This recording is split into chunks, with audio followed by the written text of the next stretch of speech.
So today we celebrate Pentecost. Isn't that exciting? Isn't this the most important Christian holiday of the year?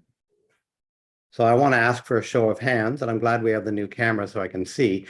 How many of us today gave presents to our loved ones to celebrate Pentecost? Anyone? How many of us called our family members to say, Happy Pentecost? How many of us decorated our homes? Well, why are you looking at me funny? Do you mean to tell me none of us celebrate Pentecost by celebrating? Now, I know we tend to think the big events of the year are Christmas and Easter. I mean, who really celebrates Pentecost, right? Well, I think in Pentecostal churches, they might make a big deal. But in our church, who celebrates Pentecost? Well, today, I hope we all will, actually. Now, I'm not surprised that we in the United Church of Canada do not have a strong history of really celebrating Pentecost. Because in terms of our faith, Pentecost is perhaps the most pivotal event in the history of the Christian church. Yeah, I said that right. I said we do not celebrate Pentecost because Pentecost is truly foundational. It is formative. In other words, it is scary, and I think we try to avoid it.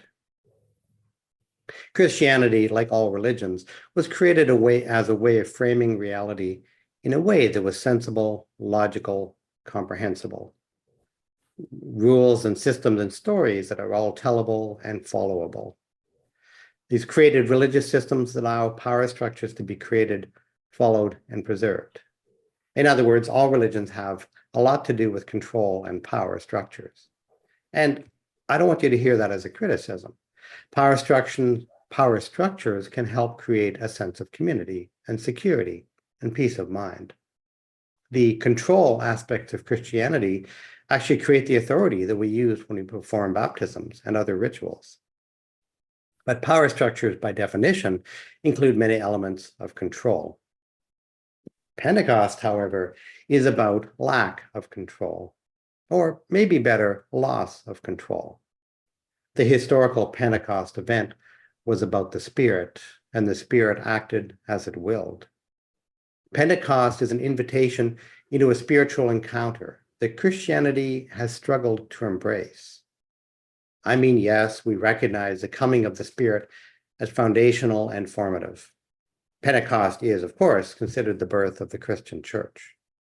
But embracing the Spirit of God, particularly since the Spirit is wild, uncontrollable, unstoppable, also generates resistance within us. I wondered this morning how many of us heard the story in Acts and thought, I wish I'd been there. And how many of us heard the story and thought, better them than me. Because the Spirit can be scary. Loss of control can be scary. But what exactly are we afraid of?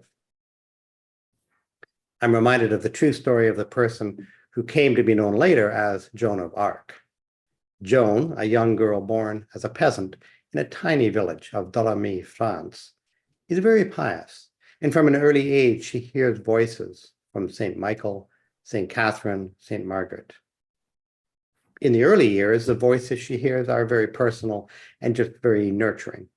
But in the year 1428, Joan hears voices that tell her to go to the King of France and to help him recapture the French kingdom from both the English and the Burgundians. And so she leaves her poor village and starts her long journey into the world of the rich and powerful. And she is, generally speaking, quite successful. She leads a number of spectacular military victories, and Charles is crowned at Reims with Joan there.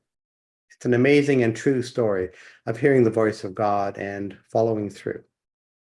It's a story of great strength and piety, founded on absolute trust in God and our ability to hear and follow God's voice, even in the midst of a lot of confusion. But I'm sure if you know the story, you know that's only half the story. The other half of the story is how she had to fight against the political system and the church itself in order for her to follow the voices she heard. The king, her own king, of course, used her as a tool to achieve his own political ends. And given the nature of politics, maybe that's not surprising. But I'm always struck in her story at how the church did not support her either. Joan is, of course, captured, put on trial as a heretic, and burned at the stake. The church, the symbolic voice of God on earth, tried to silence the voice of God when it came through the mouth of a peasant girl. Many books and movies, of course, have been made about Joan of Arc. My favorite is the 1999 movie starring Lily Sobieski as Joan. And for me, that version of Joan's story speaks to our fear of the Pentecost experience. During her trial, when Joan is being interrogated and threatened with torture by Bishop Cochon, Joan says to the bishop, "Why are you punishing me for talking to God?"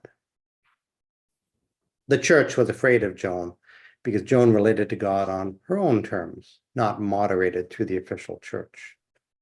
The Spirit of God generates new life, but it also generates fear. And the Spirit creates fear because we usually prefer to believe we are in control. People like Joan are called free spirits because they are beyond our control. Jesus said, "The Spirit blows where it chooses. You do not know where it comes from or where it goes." That's the Spirit. Uncontrolled, unpredictable, raw power. So given our own fear of not being in control, what exactly, if anything, should we be celebrating today? And that's a serious question. For me, the importance of Pentecost can be determined with one simple question. Here it is. Is Pentecost something that happened 2,000 years ago? Or is Pentecost something that happens today, in the here and now? If you think Pentecost happened 2,000 years ago, then maybe you don't really see the point of this celebration. A celebration that is honestly not very celebratory. I mean, we do not even get cake after the service, do we? Marcia, do we get cake today? I doubt it. If Pentecost only happened 2,000 years ago, then I would agree it's a bit pointless to celebrate it today. I should just preach about the meaning of the Latin words embedded in the word Pentecost, try to tie it in with some Jewish traditions that don't fit anyway, and go for coffee, completely surrounded by no cake. But instead, I want to argue that Pentecost is meaningful to us if we see it as something that happens today, to people like us. But what should we even be looking for today? What does Pentecost look like in 2024? From the story from Acts, it sounds like 2,000 years ago, we would know it was Pentecost because of the vivid description. Quote, divided tongues as of fire appeared among the people, and a tongue rested on each of them. All of them were filled with the Holy Spirit and began to speak in other languages. The Spirit gave them ability. Is that what Pentecost would look like today? Well, I'm going to argue no and yes.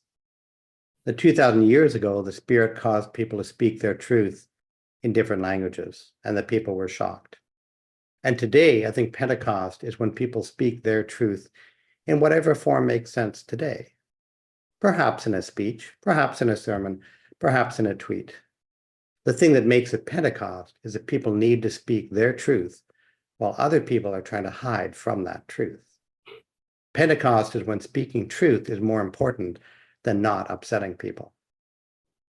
So today, Pentecost, I believe, is about speaking truth to power. Pentecost is about speaking truths that nobody wants to hear. Pentecost is about speaking truths people already know to be true, but we resist. Where might we hear these messages today? Where do we hear these voices? Where are these voices that speak truth to power? Where might we find voices of Pentecost today? I'm glad you asked. I have a few examples for your consideration, and I'd love to hear your own stories. Our first candidate would have to be Greta Thunberg, the 21-year-old Swedish climate activist. She is energizing the planet by talking about climate justice. And it's not just about light bulbs with her. Greta believes that the climate crisis is actually a crisis of justice, and that salvation will only come when we respect and value equally all human life. She believes that small-minded me-first thinking has created the climate crisis. She believes that buying and building things will not solve a crisis created by buying and building things. She believes that our planet is being sacrificed so that a very small number of people can make stupid amounts of money. She is an inspiration, not only because she speaks truth, but because she herself struggles with Asperger's syndrome, OCD, and selective mutism. And in spite of that, at her age, she has done far more to inspire climate justice than the so-called most powerful people on the planet. Is Greta one of the voices we hear at Pentecost? Does Greta share the voice of the Spirit with us? Well, I hear some of you objecting she's annoying.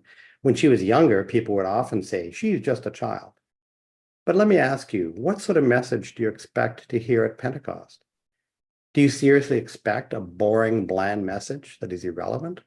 Or an inspired, focused message that we actually need to hear about climate justice? Greta certainly satisfies the first requirement of a Pentecost voice. She shares a message we do not want to hear. And we don't want to hear it because we know she's right. I would argue Greta is bringing Pentecost to the climate debate. My second candidate today would be Ilhan Omar, a member of the US Congress. She is helping to expose massive racism and xenophobia that exists within the US government. In her short time in office, she has already figured out why the establishment hates her. To quote her, "The establishment can't stand that a refugee, a Black woman, an immigrant, a Muslim shows up in Congress thinking she's equal to them," end quote.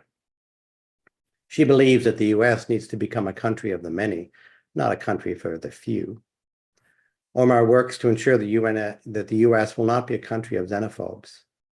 Omar is upsetting people who believe in the old boys network, exposing hypocrisy and double standards. Does that feel a bit like the Spirit? Uncontrolled, uncontrollable, taking us to places we've been trying to avoid going? But again, did you really expect the Spirit to push you in the direction you were already going? Of course, the Spirit is going to lead us in places we find uncomfortable. Omar is bringing Pentecost to the US Congress with a message nobody wants to hear because they know she is right. And I wonder why people, including some of us, maybe me, think the Spirit would come in ways that do not challenge us. I mean, do we really expect something called winds of fire just to come in and say, oh, no, you're great just the way you are? Really? I mean, the Spirit is here to help, but that doesn't mean that we get a free ride. Pentecost is always about change. Am I starting to make any of you uncomfortable now? Good, because Pentecost is now. My last candidate this morning is Rashida Tlaib. Tlaib is also a US Congresswoman, a woman, a Muslim, and a person of Palestinian descent. She's bringing a voice of justice out in the open, in particular around human rights in many parts of the world. Perhaps her most provocative statement around how we need to support human rights, and that instead of picking a side when it comes to a divisive issue, we have to pick a value. Being Palestinian, she is, of course, constantly harassed by people who want her to pick sides and say something that can be twisted to sound anti-Semitic. But she is fighting for equal human rights for all, including Palestinians and Israelis, Muslims, Jews, everybody.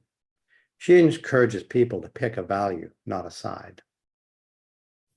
The need for Pentecost to speak truth to power is all around us today.